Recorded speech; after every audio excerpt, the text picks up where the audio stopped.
일반 마늘 크기의 10배. 마늘이라기보단 밤을 연상시키는 비주얼. 왕 크니까 효능도 왕 좋은 마늘. 무엇인지 짐작이 가시나요? 바로 코끼리 마늘이라고 불리는 이것입니다.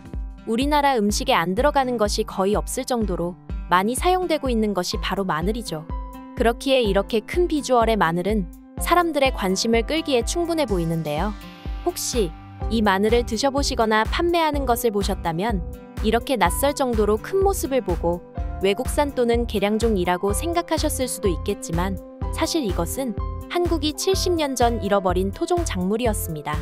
코끼리 마늘은 아주 오래전부터 세계 곳곳에서 다양한 이름으로 재배되었던 기록이 남아있는 것으로 보아 존재한 지가 꽤 오래되었음을 짐작할 수 있지요. 한반도에서도 1940년대까지 토착 작물로서 재배한 기록이 있으나 이후 종자가 해외로 반출되며 명맥이 끊긴 것이라고 합니다. 이렇게 종자가 해외로 반출된 사연의 배경은 바로 6.25 전쟁입니다. 6.25 전쟁 이후 미국이 돌아가면서 한국에서 수많은 종자를 채취해서 돌아간 것인데요. 그 수는 무려 1600여 종에 달했다고 합니다. 거기에 바로 이 코끼리 마늘의 종자도 포함이 된 것이었죠. 이 사실을 알게 된 한국농촌진흥청 유전자원센터가 미국에 반환 요청을 했고 이를 받아들여 미국이 영구 반환하면서 이 코끼리 마늘 종자가 다시 우리나라로 들어오게 되었습니다. 그렇게 2010년대에 이르러서야 다시 한국에 이 작물의 존재가 알려졌고 재배가 시작되었는데요. 충남 서산시와 전남 강진에서 많이 재배되고 있는 코끼리 마늘은 사실 원래 불리던 이름은 따로 있습니다. 바로 대왕마늘 또는 곰마늘, 웅녀마늘로 불렸었는데요. 대충 짐작이 가시나요? 네, 바로 단군 신화에서 웅녀가 마늘을 먹었다던 일화에서 따온 것입니다. 코끼리 마늘은 미국으로 넘어가서 새롭게 붙여진 이름이라 다시 우리나라로 돌아온 상황에 예전 불리던 이름 그대로 웅녀마늘로 부르자는 주장도 있는데요. 이러한 코끼리 마늘은 몇 가지 특징이 있습니다. 바로 무치 마늘이라 하여 향이 적고 아린 맛이 덜해 마늘과 양파의 중간 정도의 맛이 난다는 것입니다. 또한 쓴맛이 거의 따라다니기 때문에 코끼리 마늘의 조리법은 이 쓴맛을 지우는 것이 관건이라고 하는데요. 굽거나 튀겨서 직접 먹는 용도로는 쓴맛이 강해 해외에서도 거의 쓰이지 않았고 주로 흑마늘이나 꿀마늘, 장아찌 등 양념된 상태로 먹거나 수프, 스튜 등 국물 음식에 더욱 어울린다고 합니다. 그리고 매우 큰 크기만큼이나 일반 마늘보다 더욱 강력한 효능이 있다는데요. 첫 번째는 다이어트 치료에서 매우 효과적이라고 합니다. 미국 국립생물공학정보센터의 코끼리 마늘 분석 논문을 보면 코끼리 마늘은 항균 능력이 일반 마늘보다 월등하게 강하기 때문에 다이어트 치료에서 더 효과적인 역할을 할 수 있다고 합니다.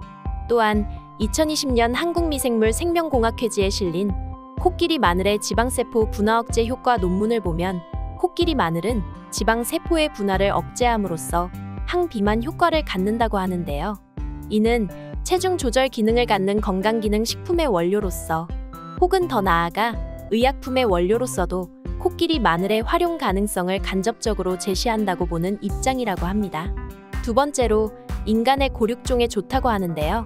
코끼리 마늘이 골육종 세포인 유투오에스의 세포 생존력을 저하시켜서 항암 활동을 하는 것을 확인했다고 합니다.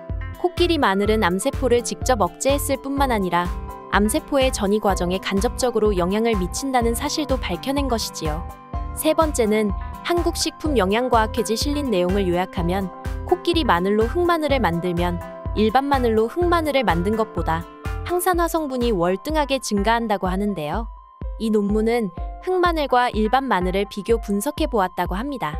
그 결과 코끼리 마늘의 추출 수율은 코끼리 흑마늘 57.43%, 일반 흑마늘 39.39%, 일반 마늘 29%, 코끼리 마늘 26.82% 순서였는데요. 따라서 일반 마늘을 흑마늘로 숙성하는 것보다 코끼리 마늘을 흑마늘로 숙성할 때 항산화 활성이 더욱 증가하는 것으로 나타난 것이지요. 마지막으로 코끼리 마늘의 종구 기내 증식 방법 및 재배 방법 논문을 살펴보면 이 마늘에는 사포닌 성분이 포함되어 있다고 하는데요. 코끼리 마늘은 일반 마늘과 거의 동등한 영양 성분을 포함하고 있으나 스코르디닌 성분은 일반 마늘의 2배에 달하는 것으로 밝혀졌다고 합니다.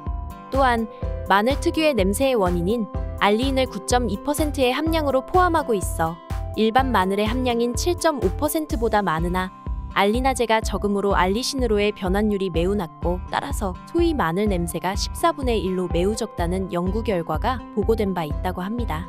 이렇게 일반 마늘보다 효능도 월등하게 높은 코끼리 마늘 어떻게 구매할 수 있을까요? 아직까지는 대형마트나 일반 마트에서는 찾아보기 힘들고 시장이나 인터넷 주문으로 구매하실 수 있는데요. 구매 시 한 가지 주의하실 점은 이 마늘의 수확 시기가 6월 중순경이기 때문에 그 이후로 판매되는 것을 구매하시면 좋습니다. 그 이유는 저온 창고에서 보관된 마늘은 싹이 잘 나지 않아 지난해에 수확한 것을 판매하는 경우도 있기 때문입니다. 이렇게 코끼리 마늘을 구매하셨다면 보관 방법은 매우 간단한데요. 우선적으로 통풍이 제일 중요하다고 합니다. 신선한 코끼리 마늘은 통풍이 잘 되는 그늘에 두면 다음 해 봄까지도 쌩쌩하다고 하는데요. 양파망에 넣어 걸어두거나 베란다에 세워두면 오래 간다고 합니다. 그리고 코끼리 마늘은 껍질을 까지 않는 게 더 오래 보관할 수 있다고 하니 참고해주세요. 오늘은 자취를 감추었다가 다시 돌아온 코끼리 마늘에 대해서 알아보았는데요.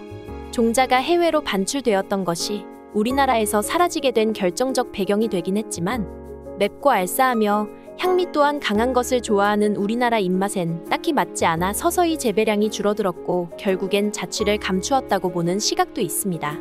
이와 반대로 마늘 특유의 아린 맛과 강한 향을 싫어하는 미국이나 유럽에서는 이 코끼리 마늘이 대중적으로 즐겨 먹는 음식이라고 하는데요. 미국 오리곤주에서는 매년 코끼리 마늘 축제도 열리고 있다고 합니다. 하지만 국내에서는 아직도 인지도가 낮은 상황인데요. 현재까지는 국민들에게 큰 관심을 끌지는 못하지만 효능만큼은 매우 뛰어나므로 앞으로는 우리나라에서도 다양한 요리 방법이 개발되어 많은 분들의 건강에 도움을 주길 바라며 오늘 영상 마치겠습니다. 시청해주셔서 감사합니다. 구독과 좋아요는 큰 힘이 됩니다.